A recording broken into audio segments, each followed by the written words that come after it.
नमस्कार, आप सभी का स्वागत है आपके अपने चहेते सनातन भक्ति संस्कृति चैनल पर। इस चैनल का उद्देश्य श्री रामचरितमानस का अद्भुत हिंदी वर्णन करके आप सभी तक पहुंचाना उद्देश्य है।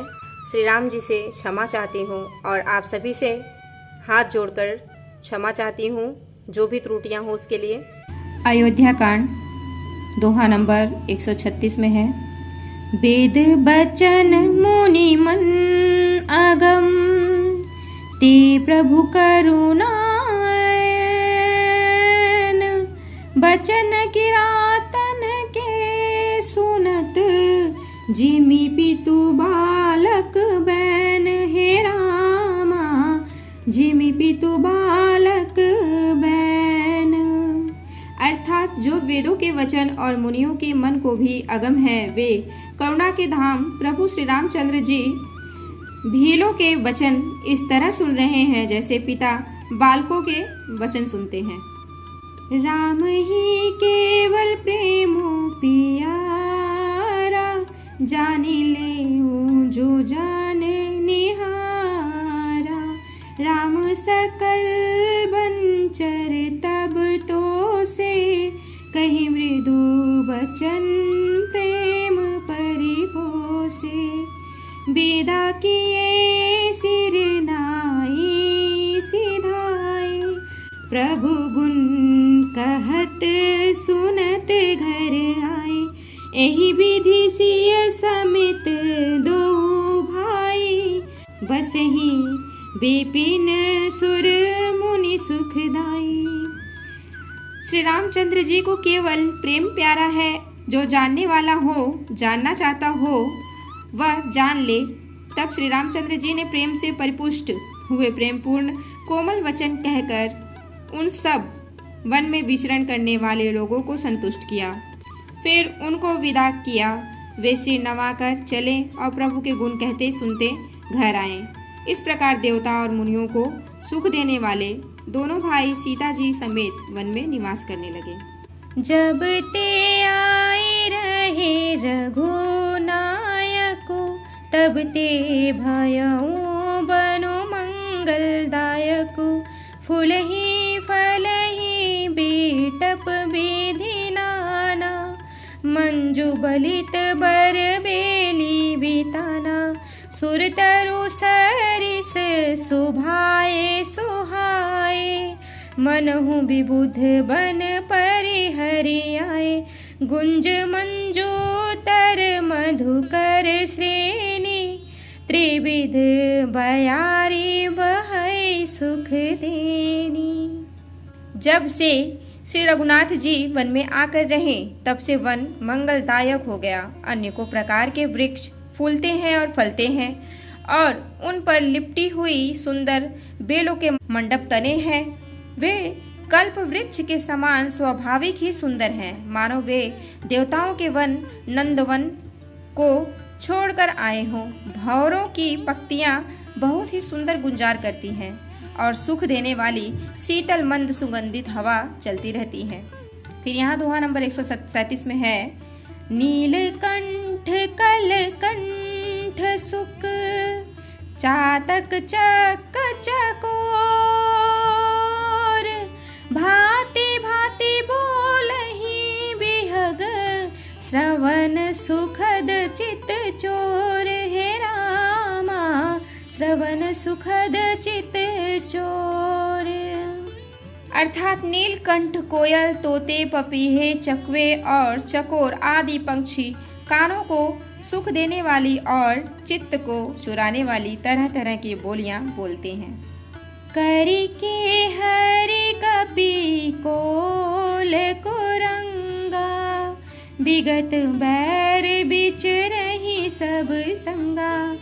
फेरत आहिर राम छवि देखी, होई मोदित मृग वृंद विसेखी।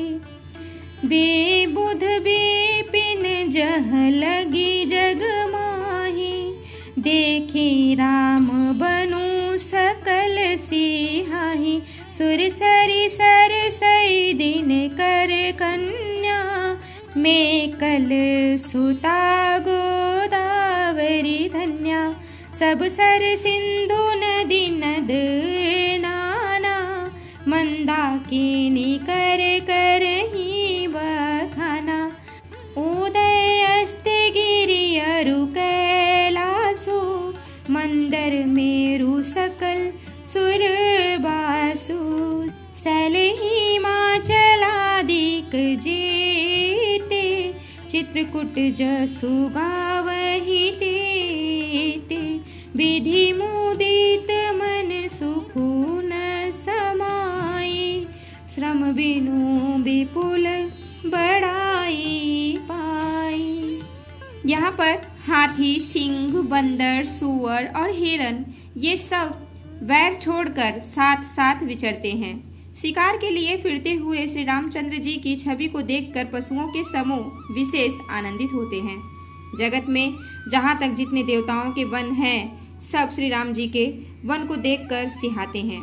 गंगा, सरस्वती, सूर्य कुमारी, यमुना, नर्मदा, गोदावरी और आदि धन्य पुण्यमयी नदियाँ, सारे तालाब, समुद्र, नदी और अनेकों नद सब मंदाकिनी की बड़ाई करते हैं। उदयाचल, अस्ताचल, कैलाश, मंदराचल और सुमेरु आदि सब जो देवताओं के रहने के स्थान हैं और हिमालय आदि जितने पर्वत हैं, सभी चित्रकूट का यश गाते हैं।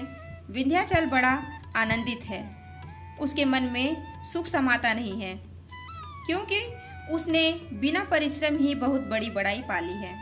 फिर यहाँ दोहा नंबर 138 में है, चित्रकूट के विहग मृग बेली बिटप तृण जाति पुण्य पुंज सब धन्य कहि देव दिन राति। हे रामा कहि देव दिन राति।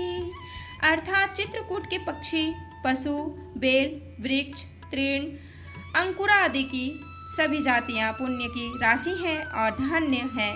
देवता दिन रात ऐसा कहते हैं। नयनवंत रघुबर ही विलोकी पाई जन्म फल होहि बिसोकी परसी चरण रज अचर सुखारी भय परम पद के अधिकारी सोबनु सैलु शोभाय सुहावन मंगलमय अति पावन पावन महिमा कहिय कवनी विदितासु सुख सागर जह किन निवासु पय पयोधित जी अवध बिहाई जह सिय लखनु रामु रहे आई कही न सकही सुषमा जसी कानन जो सत सहस होहि सहसानन सो मैं बरनी कहो विधि के ही डाबर कमठ की मंदर लेहि शिवहि लखनु करम मन बानी जाई न सिलु सनेहु बखानी जाई न सिलु सनेहु बखानी। यहाँ आँखों वाले जीव श्री रामचंद्र जी को देखकर जन्म का फल पाकर शोक रहित हो जाते हैं और अचर पर्वत, वृक्ष, भूमि, नदी आदि भगवान की चरण रज का स्पर्श पाकर सुखी होते हैं। यो सभी परम पद मोक्ष के अधिकारी हो गए हैं।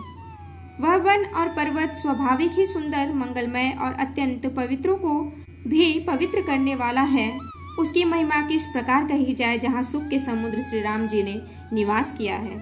क्षीर सागर को त्याग कर और अयोध्या को छोड़कर जहाँ सीता जी, लक्ष्मण जी और श्री रामचंद्र जी आकर रहे, उस वन की जैसी परम शोभा है, उसको हजार मुख वाले जो लाख शेष जी हों तो भी वे नहीं कह सकते हैं।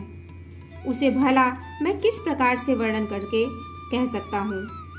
कहीं पोखरे का क्षुद्र कछुआ भी मंदराचल उठा सकता है। लक्ष्मण जी मन, वचन और कर्म से श्री रामचंद्र जी की सेवा करते हैं। उनके शील और स्नेह का वर्णन नहीं किया जा सकता। अब मैं यहीं पे विश्राम लेती हूँ। आगे का कथन मैं अगले अध्याय में सुनाऊंगी। जय श्री राम। हर हर महादेव। बजरंग बली की जय हो। आप सभी पर श्री राम जी की कृपा बनी रहे। नमस्कार। धन्यवाद।